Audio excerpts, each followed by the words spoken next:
everyone. This is Kathy Mason from MasonWorks Marketing here on Conscious Business Zone. And I am so fortunate that I'm in person with Paul Anthony Wallis. He's here from Australia, here in Boulder, Colorado. And he's here to talk about his new book and how this can help you on your journey to wholeness. And welcome, Paul. Welcome. So glad you're here again. G'day, Kathy. It's great to be with you, face to face this time. Yes, isn't this nice? Yes.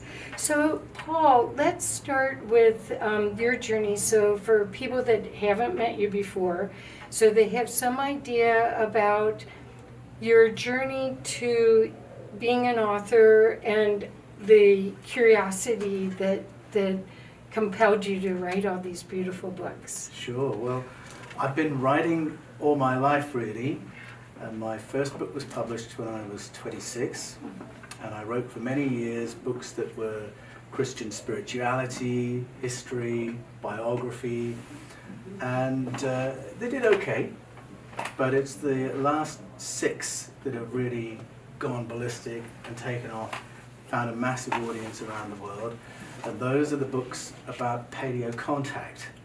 So paleocontact, in case people don't know, that's the theory that our ancestors had contact with other civilizations in the deep past. And I got into that realm through my work as a theological educator, because my career for 33 years was in church-based ministry, training pastors for 15 years. And what I trained pastors in were hermeneutics. That's the principles of interpreting ancient texts. So how do we know that what we're getting out is what the authors put in instead of what we've read in? And I also taught the history of Christian thought. And it was those 2 topics that really, the further you go into them, the more you apply the tools of hermeneutics to the ancient texts, the more it becomes clear there are other stories hidden in the texts that sometimes missed because of translation, sometimes missed because they're just not preached on.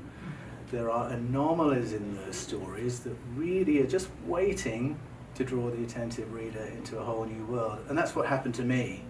And it was the work of Bible translation that opened up the stories of paleocontact in the Bible.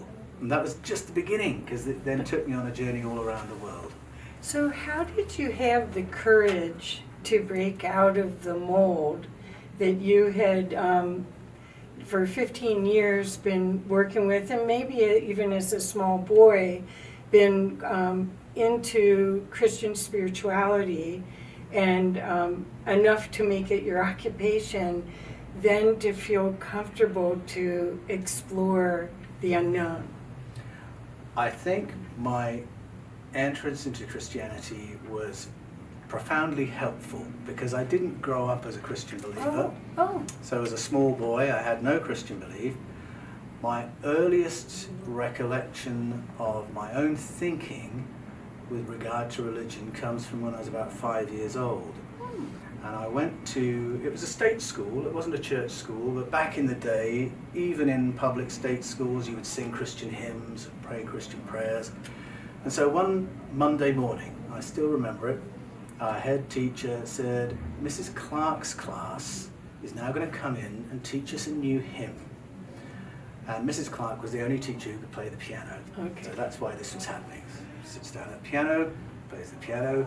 Her class sings this hymn that begins, when Jesus was a little boy. And the hymn went on to say, when Jesus was a little boy, he was good as gold. He didn't give his parents any bother, didn't give his school teachers any bother. He was perfect, children, and so should you be. And so I listened to this at the age of 5, and I thought, this is pathetic. They are just trying to control us. Right. They've hijacked the story of Jesus, and they're using it to manipulate us. And even at 5 years old, I could see through all of that. So from the get-go, I had a deep suspicion of the relationship of institutions to the story of Jesus. And I remember going home and talking to my dad about it and saying, these school teachers talk about God as if they know what they're talking about. They've never met God. For all they know, God could be a giant green dragon. And my dad, who was just sort of reading the paper at the time, said, yes, you're probably right.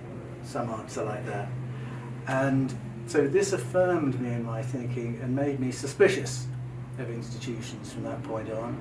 And when, as a teenager, I became a Christian, I was only able to make a positive move towards the figure of Jesus by recognizing clear blue water between the credibility of Jesus or the teachings of Jesus and the claims of institutions or even the claims of my Christian friends. So there was always that critical eye that I brought to the world of church and the unrealities of that when they crop up, and the unrealities of Bible interpretation when that cropped up.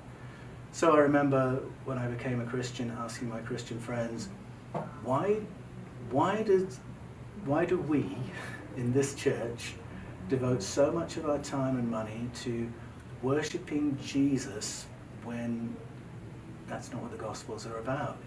You didn't ask to be worshipped, right. So why do we do this? Why don't we do the other things that he talked about? Never got a satisfactory answer to that. Why do we treat the Bible in this way, as if it's like an eternal law? Couldn't really get a satisfactory answer. Why do we teach hell when I'm not sure that's actually what Jesus said in the Gospels? Didn't get a satisfactory answer to that. What about the Bible? Why do we treat it as inerrant and infallible when clearly there's a story to how it was formed? Well, I only got a satisfactory answer to that by going to theological college. And it was when I went there and actually started studying the history of the formation of the Bible, and that's where I first heard these hints that the Bible's God stories in the Old Testament were based on someone else's stories. Right. So we're talking about the Sumerian, Babylonian, Akkadian, and Assyrian stories. So this was all in the back of my mind, as well as when I was 11 years old, I read Chariots of the Gods by Erich Von Daniken. Yeah. He, in a way, was responsible for getting me into the faith because he got me asking some big questions. But there were a lot of questions he asked that were unanswered about our emergence as a conscious, intelligent species, about the question of whether it makes sense that there's only one populated planet in this huge cosmos. Right, of course. So all this was sort of on the back burner as I went through my 33 years of church career, but just waiting for me to connect the dots and go on another journey come the time. Perfect. So my questioning came because of my study in art history. And if you go back to the Mesopotamians and the Sumerians, you go back to the crescent, the Fertile Crescent of that region, which is part of what we'll be talking about today.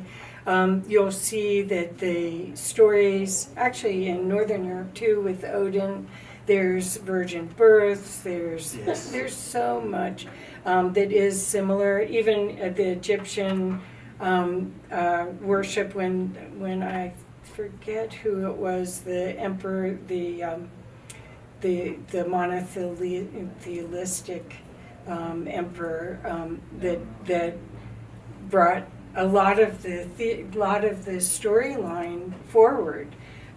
So all of a sudden you're going, it's repetitive. Maybe that's what they want. We're being entrained to believe these stories, these myths that are repeated over and over again. The part that didn't make sense to me is the Old Testament, because God was a vengeful God, and that isn't the same God as the New Testament, which was a curiosity of why they put them together, except if you want to control. Yes. Right? Yes, that's exactly right. And I think really Christians should have a head start into the world of paleocontact for precisely that reason, that if we take the teachings of Jesus seriously, it makes us regard God in a certain way, and the character of God that emerges from Jesus' teaching is incompatible with the character of the God character God's, yes. in the Old Testament. Right. And so Yahweh. Yahweh in particular. So right away, we should be thinking, are we reading this right? And I agree with you, Kathy, it's a problem that the Hebrew scriptures were glued onto the apostolic writings with a cover at each end, because that sends out the message straight away, this is God's book and it's the same God from cover to cover. The problem with that, well, there are a number of problems. There's the moral problem, but if you think about what we mean by the word God, so the Apostle Paul gives a definition of what he means by it. It's the Greek word theos he's referring to. That's the word Jesus used for God as well. And when Paul's preaching to a non-religious audience in the book of Acts, he says, by theos I mean the source of the cosmos and everything in it, that in which we all live and move and have our being, of which we are all offspring. And I think that's a beautiful description of what theos, God, means. There isn't even a word for that in the Hebrew language. What we find is that at the beginning of the Hebrew scriptures, we've got multiple beings called Elohim, powerful ones who are at war with each other and in conflict with each other. One of those Elohim is called Yahweh. He also refers to himself as El Shaddai, which I argue in my books means the powerful one, the destroyer, which is a very apt name, because within a couple of chapters of meeting him, he's incinerated a couple of cities. So we've got those beings there exhibiting behaviors that are morally incompatible with theos. But the name Yahweh, later on in the Hebrew scriptures, that's the word that prophets and psalmists and songwriters are using when they are thinking about the creator of the universe. So it can be very confusing. But in my books, I go back and say, what did these texts say in the beginning? What did Elohim mean in the beginning? What did Yahweh mean in the beginning? Let's use the root meanings of all the key words in these texts and reread them that way. And this is the great gift, that we can go back to the Hebrew, we can go back to root meanings, and when we read the text that way, well, I take the reader through this in my book, Escaping from Eden. What emerges is the stories from ancient Sumer, Babylonia, Acadia, and Assyria, all in summary form in the books of Genesis and moving on further into the Bible. And when I realized that, it was like a red pill. My whole world changed when I realized that many of our God stories are retellings of Mesopotamian stories of sky people. And in modern parlance, sky people means ETs. So, and I love that. I definitely am of the opinion that we are being assisted, and we have been all along. So I'm very excited about your interpretation and the scholarly way in which you share it, because I wouldn't want to get into a debate with anyone with the amount of knowledge I have. I wouldn't be able to quote different sections of the Bible. I wanted to ask about translations, because originally in Jesus' time they were using Aramaic, not Hebrew. Is there a big change in the translation from Aramaic to Hebrew and then to Greek? Aramaic is really just the spoken form, the street form of Hebrew. What's interesting, though, is that we only have access to the stories and teachings of Jesus in Greek. Written by Greek writers for Greek audiences with Greek cultural references. So those tropes that you were talking about before, virgin birth, resurrection, empty tomb, miracles, those are all Greek tropes.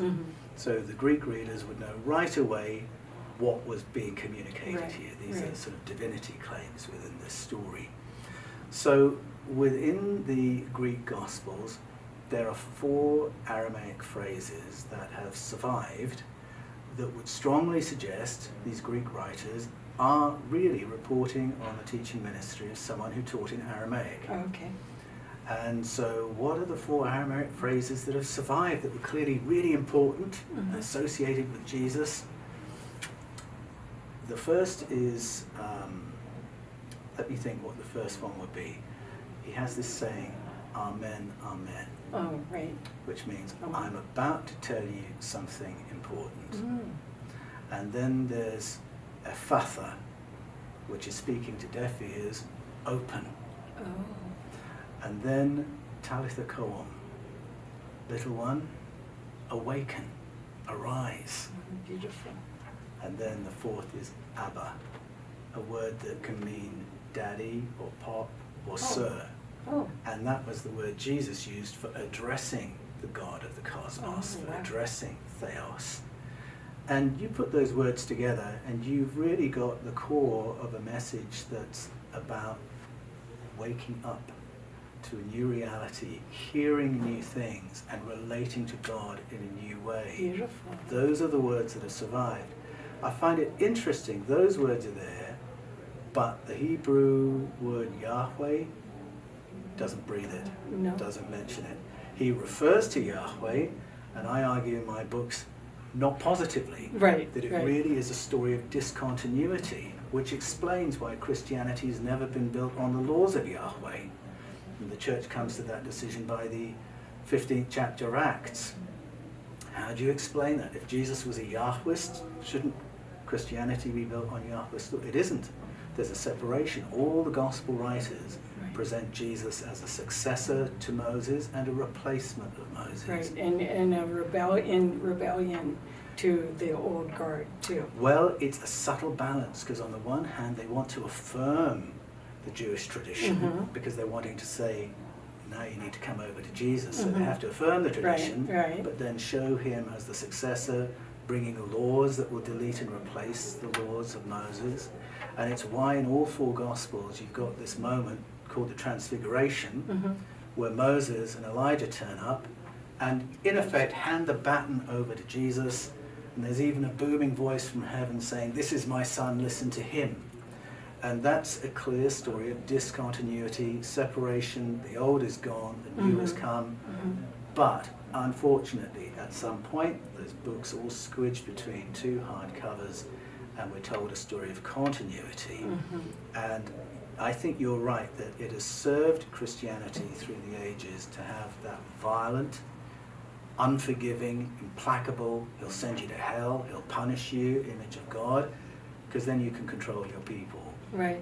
Well, it's not just control, it's a fearful existence rather than a highly co-creative existence.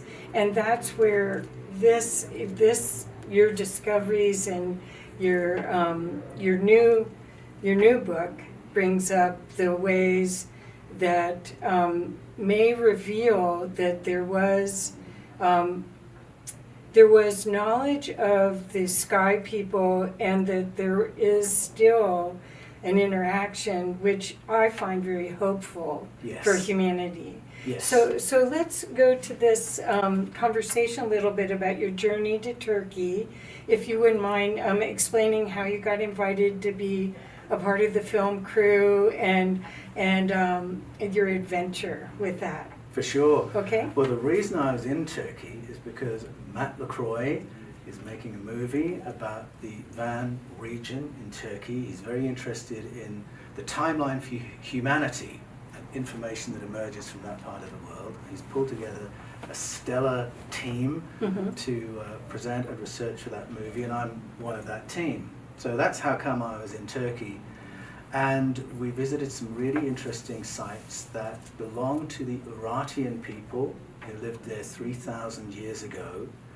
And I was pulled into the world of their symbols.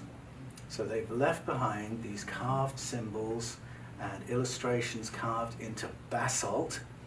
And you stop and think, wait a minute, what, Bronze Age, Iron Age tools, how are they doing that? It was a huge commitment to create these artifacts. So these were messages meant to last the ages.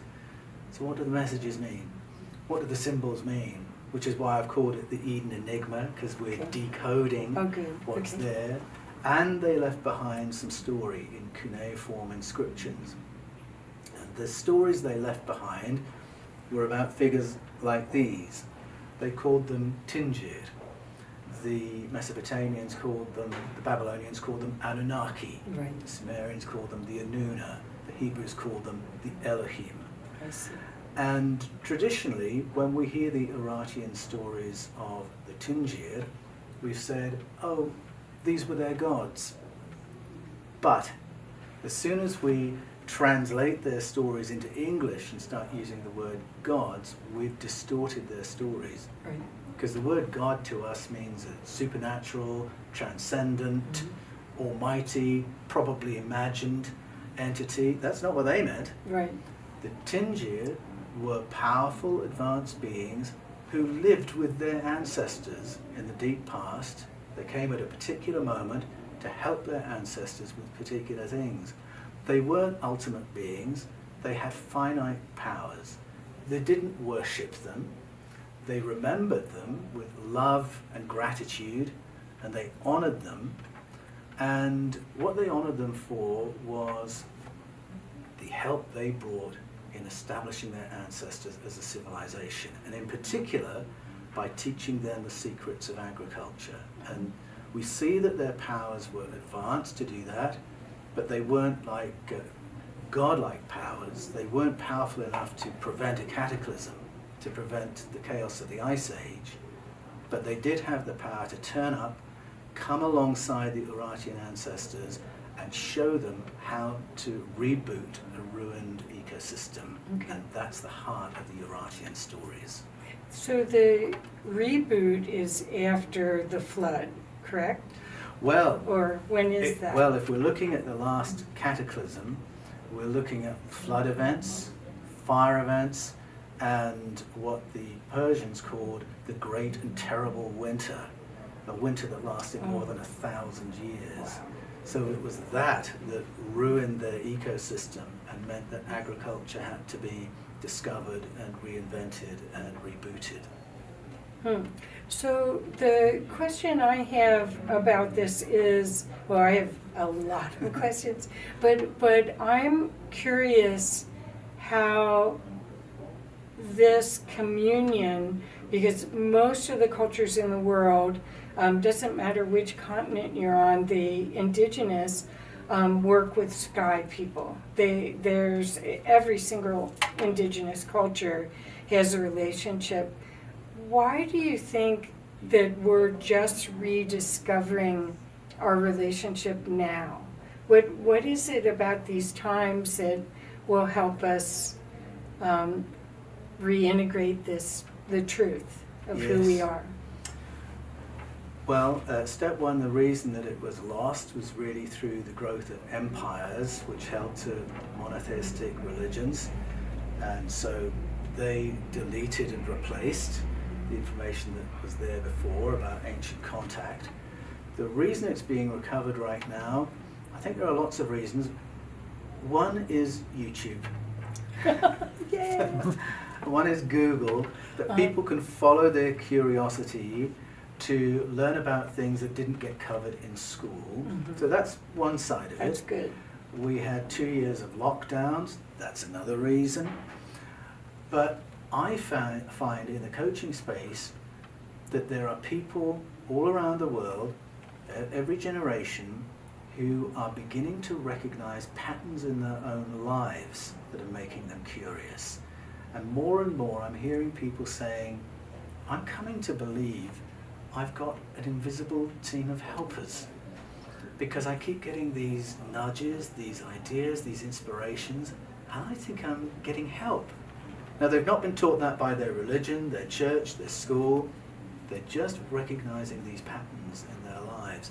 So I think it's because there's more contact happening right now. Right. More people having contact experiences, and we are opening up to new possibilities. And I find people from their 20s to their 90s contacting me and saying, I have just seen too many things or experienced too many things to stay comfortable with my old paradigm, and I've got a real appetite on me to know what's our true history, Right. Where did we really come from?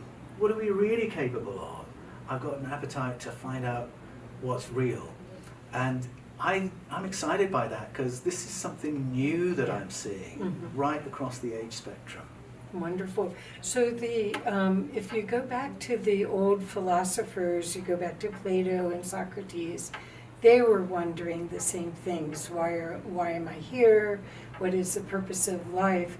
Do you feel like you're being assisted to bring out a new purpose of life by these discoveries that because definitely. you're like Indiana Jones, you've got the hat and everything. Indiana Jones finding the truth. The more I read of Plato, the more I admire his work, the more I resonate with him. He was a scientist, a philosopher, and he had a brilliant way of writing. So a lot of his conclusions he reached by applying logic to things we all observe. But he was also interested in ancestral knowledge. And so he talks about knowledge from ancient Egypt. And many of his ideas, if you read them, you'll think, that sounds like Eastern thought. And I'm sure it was, because he was a great synthesizer of international thought. And that was his great skill as a scholar and a writer and a teacher. He was also, I believe, a contactee. Oh. So he writes for Socrates. So he puts these thoughts and experiences on the lips of Socrates. But when he gets to talking about the Kukion ceremony, which was a protocol curated by a sect called the Eleusinian sect in Athens, what he's describing is a psychoactive tea that would be drunk. It had a fungal aspect to it and a fermented aspect that would essentially trigger an altered state of consciousness. It was regarded as kind of a near-death protocol. Okay. And the purpose wasn't just to give you a rush, it was to enable you to have contact experiences with your guides. So when Plato talks about that, well, I should say when I reread Plato and discovered this was in there, I thought, how do I not remember this from theological college? We all had to read Plato at theological college because he's so important to the later development of Christianity. All the writers of the New Testament knew Plato like the back of their hands. This was just mainstream thought. How had I missed these juicy bits?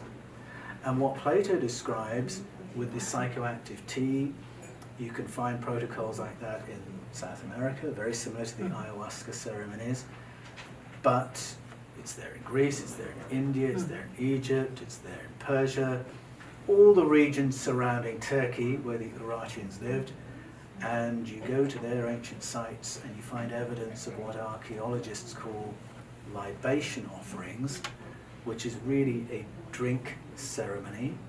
And I found a motif among the carvings that looks very much to me like a chalice. Oh.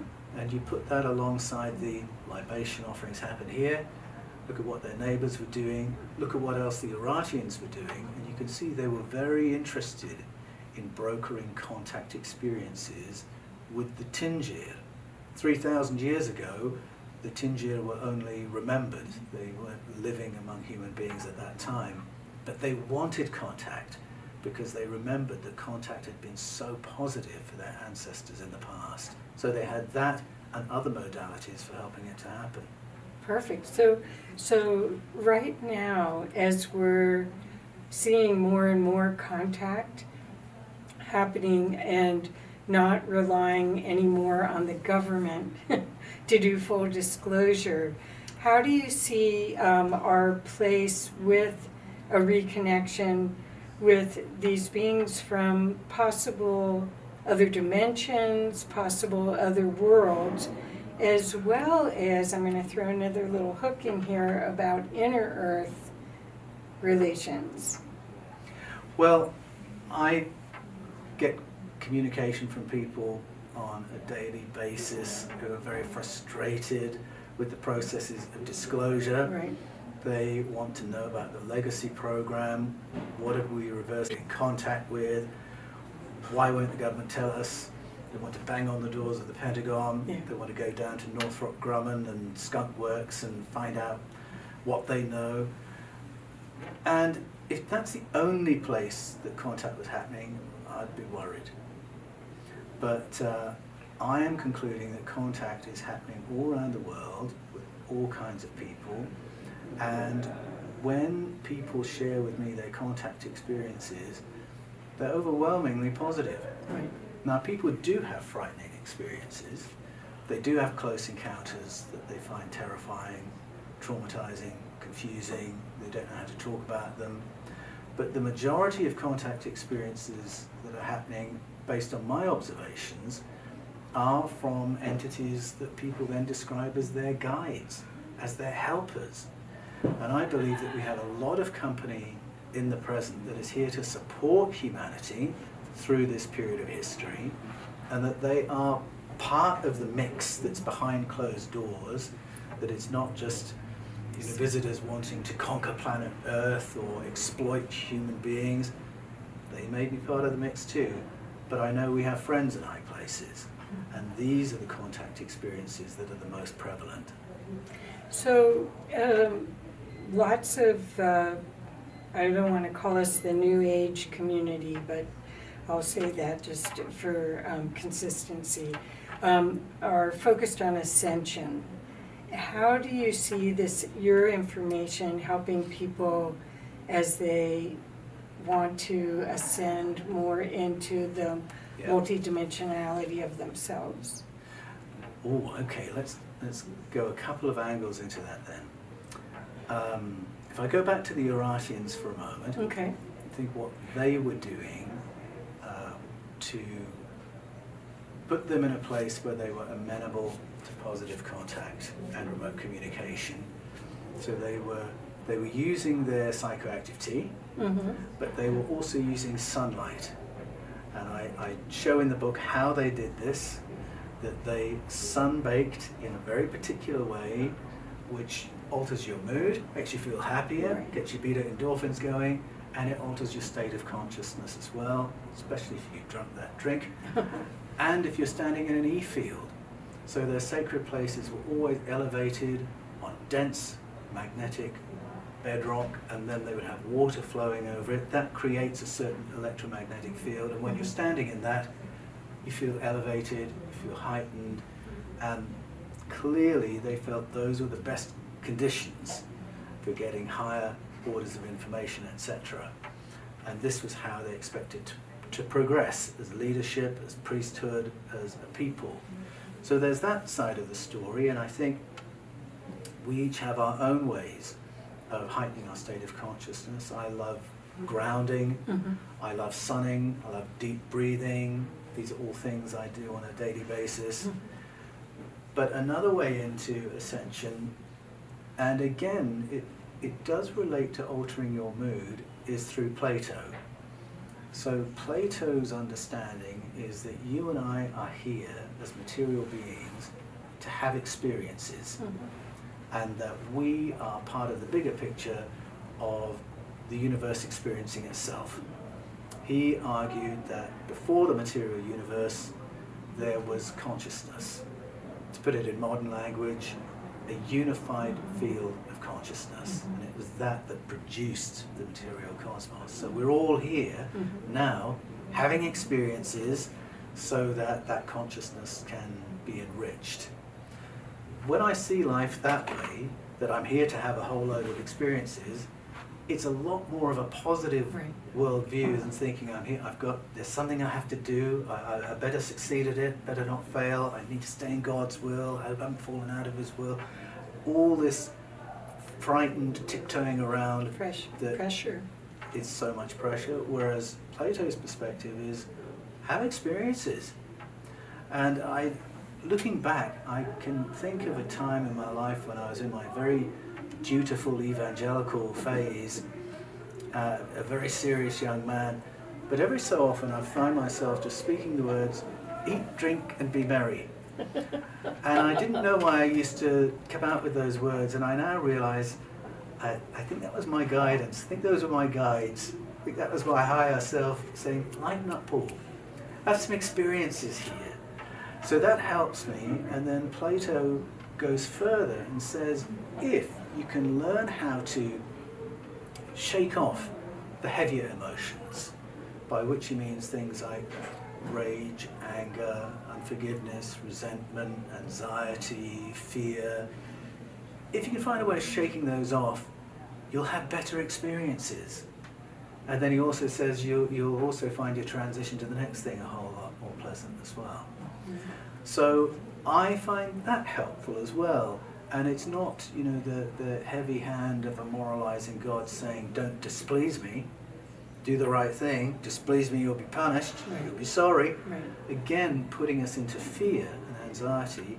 Plato's perspective is again emboldening. All right, I'll do my best to shake those things off because I want better experiences. Right, right. And I think all that really is the prelude to ascension, because it's when you're in that positive, more relaxed space, you can be creative, you can think new thoughts, you can get new information, you can receive higher orders of information, you can process guidance, and our ascension flows from that. But if we're stuck in a place of fear, anxiety, survival mode, it's not going to happen. We have to get out of that first into this more expansive place. Plato is a great door opener for that for me. That's perfect. So, I can see right now with all the high contrasts that we're being put into every day, and I mentioned this to you before, that it seems like you have one bit of news that might create fear, and then you're able to absorb that or integrate that into your life somehow, but then another one comes, and then another one. It's almost daily now. So I'm very excited about this gift that you're giving us to find our really bedrock of who we are as humans, because that urge, I think, will open up the doors to possibilities and our highly creative opportunity for problem solving. Yes. That we need to do right now. Exactly, that's right. I mean, we're in a very interesting period of history. There's so much to attract our attention, so much to worry us and frighten us. But I think what the world needs to find more positive directions to go in is people who are healthy, happy, creative, compassionate, and we need to make sure that we're those people. Yes. So I think especially now we need to prioritize, how do I create that space for me, my family, my children, my friends, so that we can remain people like that, stay people like that, so that when the moments of opportunity come, we can make a really good contribution. Right. Positive problem solving, which is, yes. We knew, I was speaking to someone yesterday who is a brilliant healer and guide, and he said, we knew it was coming, we just didn't know what it would look like, and now we have an idea of what the change is going to look like, and we just have to watch it and not be taken by the storm of it. Yes, so. That's right. We're seeing a lot of change. We're seeing a lot of big structures failing. When I say big structures, I mean governments not quite meeting the needs of the people, corporations detached from the interests of ordinary people, yeah. NATO, the EU, the UN, education systems, health systems. Yeah. And I think at these times we need to recover more local expressions of community, more local expressions of economy, because we and our ancestors have always found ways to survive and thrive in all kinds of conditions. And I think when we recover sort of human scale connections, we realize, no, we can do this. Right. We've got this. My grandparents did this. My great-grandparents did this. Human beings are very resilient, very resourceful, very creative, but as I say, we do need to protect our mood, our emotions, our state of mind, so that we can think in this way when confronted with something that looks like either challenge or, oh, everything's just changed. Right, right. Well, somehow I like change. I don't know why, but I'm a change maker. If it isn't changing, I'm changing it. So for me, I'm just watching it all and trying to see how I can serve best.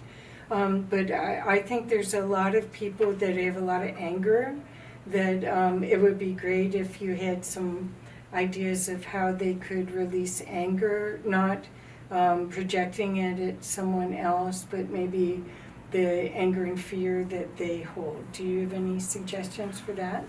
Oh, well, I think first of all, it's really important to get a bigger picture and a longer story. I think if you can get an idea of the longer story of your own family, look at all the things your family has survived through the centuries. And in my previous book, The Invasion of Eden, I talk about the Wallis family that came from Switzerland. And the story of that family goes back, where it begins, to my knowledge, is an era of plagues. And then they've lived through everything since then, you know, revolutions, the stealing of land, world wars, depressions. But here's where we come to. We survived all that. We found a way of thriving through all of that. When you know your longer story, I think you will be less worried by what's happening right now, because you know ours is a story of surviving and thriving. We are the descendants of the survivors and thrivers. So that's who we are. We're not overwhelmed, as it were, by things that are going to happen in the world. So know your own heritage, know your own story. I think it's important to be very intentional about your emotional state from day to day. Decide what emotion you want to live in today. Decide what emotion you want to inject into all your interactions with others today. And if it's something positive, you'll get something positive back. And I think a lot of people cottoned onto this during the lockdowns because they knew if they were just exposed to algorithms on Facebook and mainstream news, they would go into a funk. They would feel you can get new information, you can receive higher orders of information, you can process guidance, and our ascension flows from that. But if we're stuck in a place of fear, anxiety, survival mode, it's not going to happen. We have to get out of that first into this more expansive place. Plato is a great door opener for that for me. That's perfect. So I can see right now with all the high contrasts that we're being put into every day, and I mentioned this to you before, that it seems like you have one bit of news that might create fear, and then you're able to absorb that or integrate that into your life somehow, but then another one comes, and then another one. It's almost daily now. So I'm very excited about this gift that you're giving us to find our really bedrock of who we are as humans, because that urge, I think, will open up the doors to possibilities and our highly creative opportunity for problem solving that we need to do right now. Exactly, that's right. I mean, we're in a very interesting period of history. There's so much to attract our attention, so much to worry us and frighten us. But I think what the world needs to find more positive directions to go in is people who are healthy, happy, creative, compassionate, and we need to make sure that we're those people. Yes. So I think especially now we need to prioritize, how do I create that space for me, my family, my children, my friends, so that we can remain people like that, stay people like that, so that when the moments of opportunity come, we can make a really good contribution. Right. Positive problem solving, which is, we knew, I was speaking to someone yesterday who is a brilliant healer and guide, and he said, we knew it was coming, we just didn't know what it would look like, and now we have an idea of what the change is going to look like. and we just have to watch it and not be taken by the storm of it. Yes, So- that's right. We're seeing a lot of change. We're seeing a lot of big structures failing. When I say big structures, I mean governments not quite meeting the needs of the people, corporations detached from the interests of ordinary people, Yeah. NATO, the EU, the UN, education systems, health systems. And I think at these times we need to recover more local expressions of community, Mhm. more local expressions of economy, Mhm. because we and our ancestors have always found ways to survive and thrive in all kinds of conditions. And I think when we recover sort of human scale connections, Mhm. we realize, no, we can do this. Right. We've got this. My grandparents did this. My great-grandparents did this. Mhm. Human beings are very resilient, very resourceful, very creative. But as I say, we do need to protect our mood, our emotions, our state of mind, so that we can think in this way Right. when confronted with something that looks like either challenge or, oh, everything's just changed. Right, right.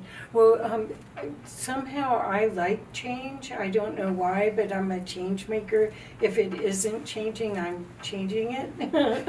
So for me, I'm just watching it all and trying to see how I can serve best.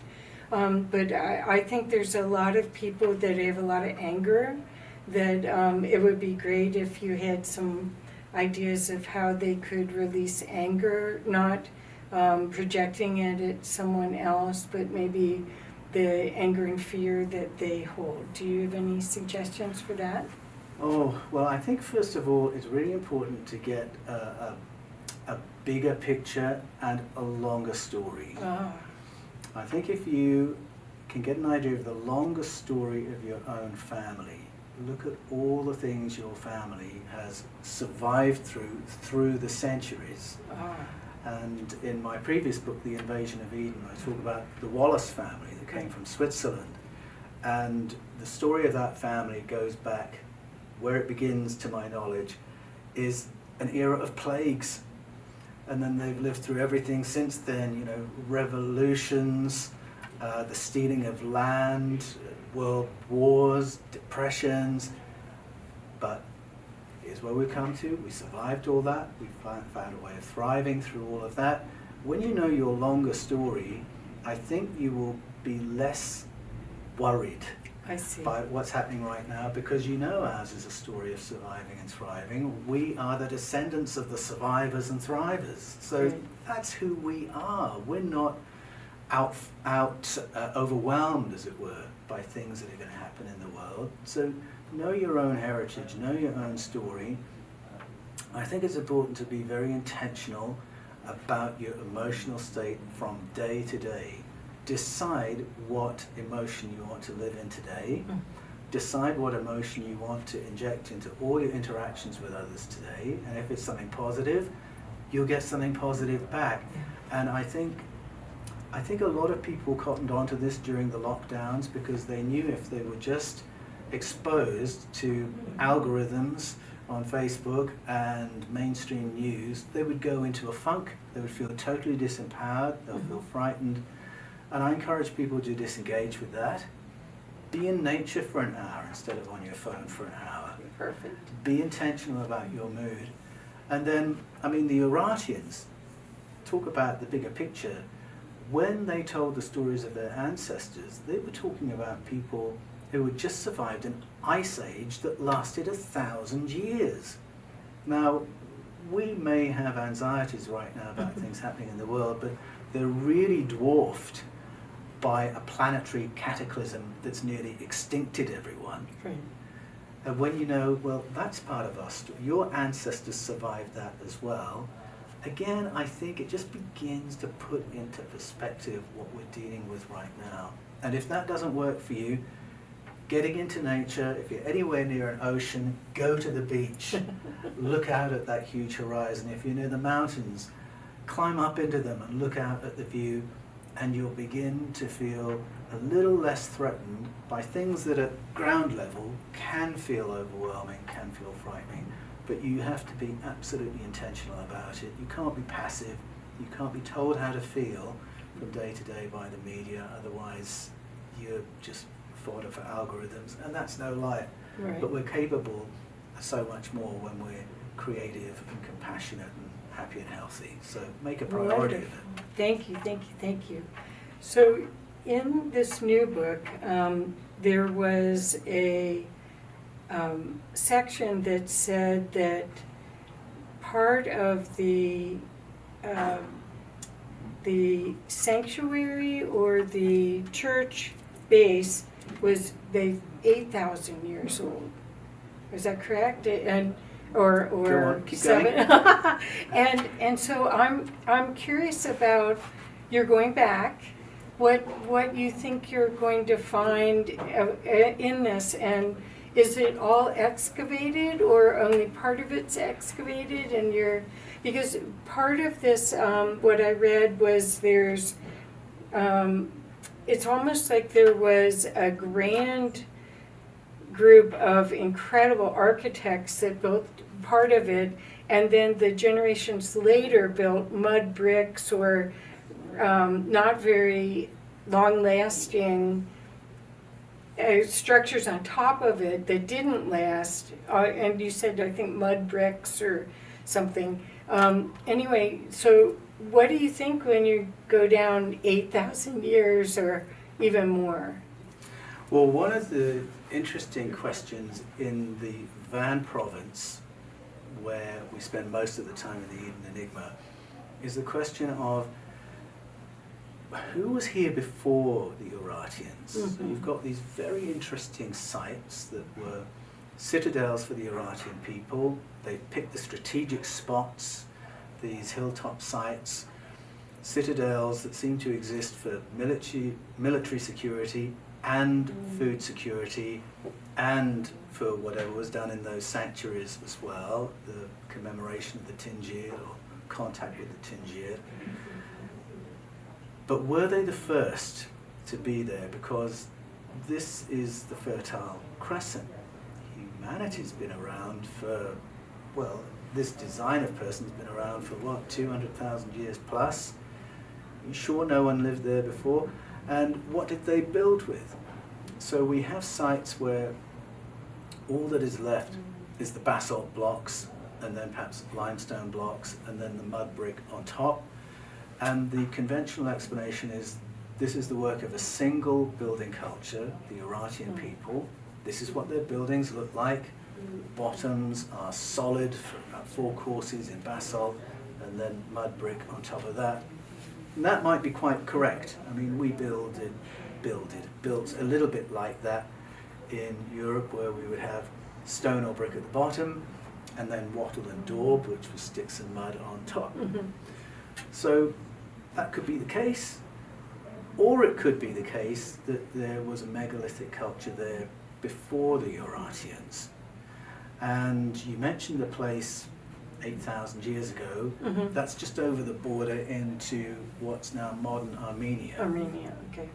And so again, one of the questions is, how do these Urartian sites relate to some of the neighboring sites like Göbekli Tepe and Karahunj in Armenia?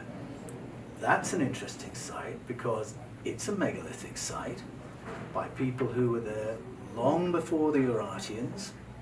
And initially, when it was discovered, the understanding was we were looking at a structure that was 8,000 years old, and it was an observatory.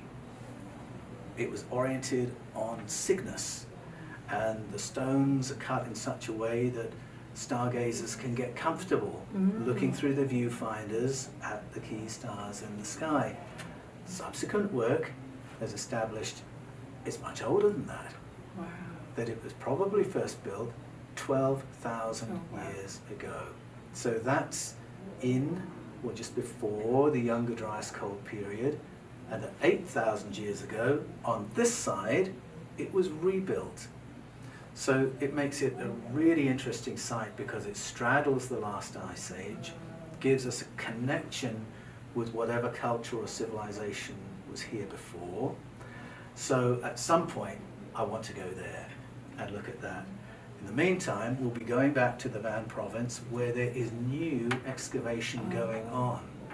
And we've been given the invitation to be part of those excavations, because the further we dig into those hills, the more we'll understand how old they are, if there was anything there before, if the Urartians were the one and only in that place, or if someone else was there as well. So it's all very live, it's all happening as we speak. And that's why it's so exciting to be part of these digs, these projects. Wow, that's so cool. So the data that you're unearthing, you're part of the research team. Are you on camera too? Or? Oh yes, I'll be on camera as well. And so the teams that are working there are from the Turkish universities. So these sites are being very carefully curated and looked after by professional archaeologists. Good. But we have been given the invitation to join in and participate and film there. So watch this space. Wonderful, wonderful. I want to ask about ley lines, because in my studies, most of the churches that were primitive pagan sites before they were Christian churches are on ley lines. Are you finding that there's ley lines as well in Turkey? I don't know yet. How about but that? We've got such a diverse team. I am sure we'll be looking at what's the relationship of these sites. We're aware of these local energetic properties, these E-fields, but I would love to look at exactly what you're saying, because in other parts of the world, you can see the position of the sites has been very carefully chosen in terms of the planet's energetic grid. Go into the Andes and the sites are in a straight line right across mountain ranges. So our predecessors, the ancient architects, knew what they were doing at all sorts of levels. So it wouldn't surprise me, but it's not something I've researched yet. Yes, I wonder about that. And I also wonder about Atlantis, about when the Great Flood, which all of the ancient stories have a flood theme in them, what's really under our oceans that also may be part of this electric grid. And somehow I have the idea that it was a stabilizing force for the Earth to terraform us.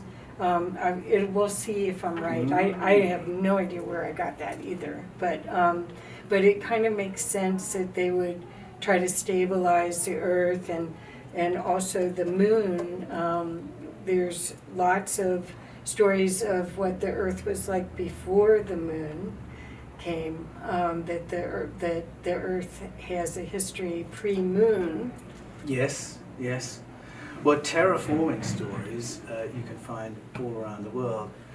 And when I say terraforming, I don't necessarily mean planet building. Right. I mean recovering the environment. Mm-hmm. And that's at the heart of the Urartian story, where they're talking specifically about recovering after a cataclysm that has obliterated the possibility of agriculture. And so the Tingir have to come and show them how to reboot that. So we have that story, but we've also got the Genesis story of Noah, points to this part of the world, the Ararat region of ancient Armenia. We've got the Babylonian story of Yasudra. It says, yes, that's where his boat ran aground. Go south into Iran. You've got the ancient Persian story of Jamshid Yima, who was told by an advanced being, Ahura Mazda, to prepare for a great and terrible winter and go underground with plants and livestock and people in order to reboot. So we've got all these stories, and then the stories of beings like Haldi, Arabani, Yamashini, Teshubah, Sini. They were the Tingir who came, and the hint is they could do some weather manipulation, but they could also teach agricultural science. And so they changed the environment, and this is recorded in the cuneiform inscriptions, from barren desert to fertile farmland. So the story is told there, yet it echoes in other parts of the world too. This, I do believe that ancient Armenia was the place of a global reboot, but you've got terraforming stories. If you listen to stories of the Mohawk people, Iroquois story, Filipino story, Nigerian story. There are all these stories that begin with a world in chaos that is then repaired by these advanced others who come to support and help us. And can you imagine growing up with those stories? Right. If those are your cultural stories, that's a really positive view of the universe you're growing up with. Knowing we're that valuable, our planet's that valuable, we have friends that powerful. Yes, and I think that's what we're hoping we're recreating, that environment where every being knows they're loved and there's a vital purpose for their being here, that they're a piece of the puzzle that adds to the whole, rather than a shameful being right from the start. Yes. So I think that narrative is going to change. I think more people are waking up, and I so appreciate the work that you're doing that brings in a new view, possibly of us critically thinking about our choices more than not, because you're a beautiful writer. The words just flow, and very, very visual type of a writer. You can see I'm there while I'm reading your books. Great. So I love your writing, but I think it's also a story of remembrance of who we are. Yes. And the value of who we are. Exactly. So Paul, is there anything else that you'd like to share with my audience, who are, a lot of them are servant leaders. Their quest is to engage and empower and help support people as their customers, but also as their employees. Their commitment is to help grow and help people blossom. And part of what I do here is create resources for people to see that other bigger portion of themselves where they may not have the time to read the books or do the classes that I do or watch the movies. So I'm wondering, is there anything else that you could share with them from your vast knowledge of the past and how you see the future that might support them? I think if somebody doesn't have time to watch a movie or read a book, step one is probably tackle that. Because you need inspiration. Right. And it's going to come from somewhere. So you've either got to prioritize time for having conversations with people who energize you, or reading books that entertain you, or watching films that touch you. You need to have some time for that to happen, because when you allow that space, that is when your curiosity is going to get sparked. That's when you'll be introduced to your next white rabbit. And it can be totally random, the thing that catches your attention, and you think, I wonder about that. And it almost doesn't matter which white rabbit you pick. If you follow it, it will lead you into a very exciting rabbit warren. But we do need to allow ourselves a little bit of relaxation, a little bit of time, so that we've got the space in our lives for these kinds of connections and exposure to happen. Perfect. I couldn't agree more. And I would add meditation. A lot of the wonderful gifts that are allowed as a human, as a divine being, to come through in the silence. So that's the other thing I would add.